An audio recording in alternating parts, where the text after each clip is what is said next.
텐션 업! 비타민처럼 지식을 흡수하고 종이 올리면 수업이 시작된다. 지식 비타민 학교가 종! 딩. 똥! 오, 바로 아시네. 땡!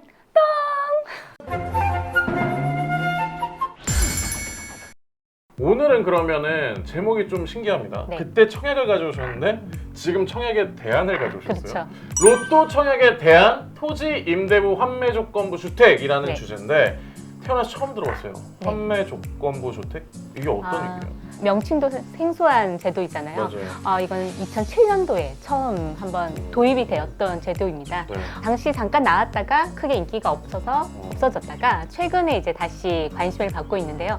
최근 아파트 가격이 빠르게 상승을 하면서 상대적으로 신규 분양 아파트가 굉장히 저렴하다 보니까 맞아요. 당첨만 되면 로또 아파트다 이런 얘기가 많이 나오잖아요.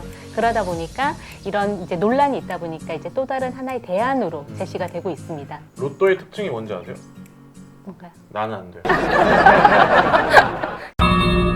두 주택 제도를 간단하게 말씀을 드린다면 네. 먼저 공공이 개입을 해서 분양가를 낮추고 음. 그 시세 차익을 공공이 환수하는 제도로 볼 수가 있겠습니다. 네. 약간 다른 의미가 있겠는데요. 먼저 토지 임대부 주택 같은 경우는 토지에 대한 소유권은 공공기관이 가지고 있습니다. 네. 주택만 분양을 해주는 경우인데 민간이 주택만 소유권을 가질 수 있습니다.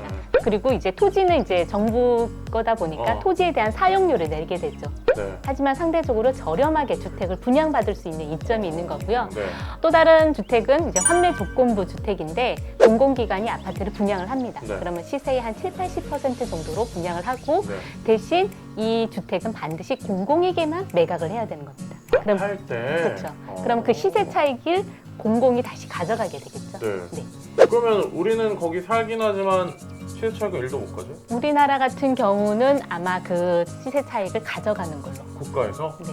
그러면 그냥 장기 임대주택 아니에요? 비슷하죠. 뭐 굳이 이름을 그러니까 뭐 전세 보증금을 가지고 이 주택에 사는 대신 소유권은 갖고 있다라고 보면 되겠죠. 보유세는 내겠네. 그렇죠. 장기 소유권을 가지고 있으니까. 임대주택도 보유세를 내나요? 아니죠. 그거는 더 안 좋은 거 전세니까. 아니야?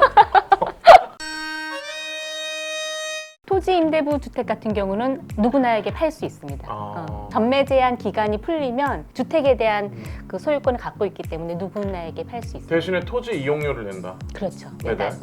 월세네. 거의 월세 개념이죠. 이것도 물론 보유세는 내야 되고요. 그렇죠. 대신 주택 가격이 오르게 된다면 그만큼 시세 차익을 가져갈 수 있으니까 그쵸. 관심을 가질 만하죠. 아니 이게 로또 청약의 대안처럼 되니까 이것도 뭔가 로또일 줄 알았거든요. 로또는 아니네. 근데 어떻게 보면 내가 살 집이 필요한 사람들한테는 로또죠. 그렇죠. 이건 또 누구나 그럼 청약을 할 수 있어요?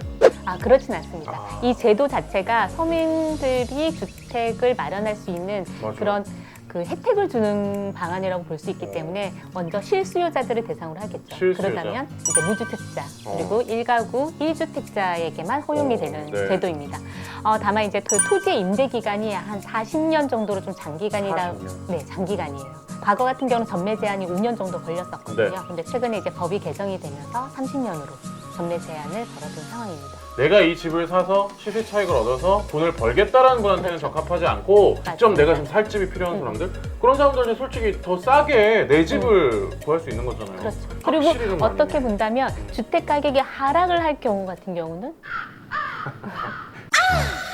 그러면 토지 임대부 환매 조건부 이제 한국에서 볼 수 있는 건지 여기만 있는지 아니면 해외에 어떻게 있는지를 좀 봐야 돼요. 우선 가장 많이 이런 제도를 도입을 한 게 유럽 국가입니다. 유럽. 네, 대표적으로 스웨덴이나 뭐 핀란드 같은 북유럽 국가들이 흔히 얘기하는 복지 좋다는 그렇죠. 나라. 네, 그런 국가들이 이제 과거 뭐 한 1900년대부터 네. 이제 국가가 직접적으로 토지를 사들이면서 이런 주택들을 많이 공급을 했습니다. 네. 현재 뭐 핀란드 같은 경우는 수도 헬싱키가 총 토지 한 68% 정도가 시가 소유를 하고 있고 거기다가 토지 임대 제도를 활용해서 주택을 공급을 하고 있고요. 네. 임대료는 토지 가격의 한 4% 수준에서 결정이 되다 보니까 수요층이 상당히 많다고 합니다. 네. 그리고 스웨덴 같은 경우도 그 공공주택이 큰 비중을 차지하고 있는데 지난 뭐 1950년대에서 60년대 사이에 토지를 대거 매입을 하면서 이제 가격을 좀 조정을 했고요. 네. 현재 스톡홀름 토지의 약 70%를 국가가 보유를 하고 있고 정부가 이제 토지를 소유하되 건물은 이제 민간이랑 공공이 함께 건설을 해서 분양을 하는 거죠. 싱가포르 좀 저기 좀. 싱가포르도 이제 비슷한 상황인데요. 실제로 이제 싱가포르 국민의 약 80%가 주택개발청에서 공급을 하는 주택에 살고 있고요. 이들 같은 경우는 뭐 원룸 형태뿐만 아니라 네. 방이 2개에서 5개 정도 있는 이제 대가족을 위한 그런 주택들도 공급을 하고 있기 때문에 네. 주택의 그 질 또한 이제 보장이 되어 있다고 볼 수가 있겠죠.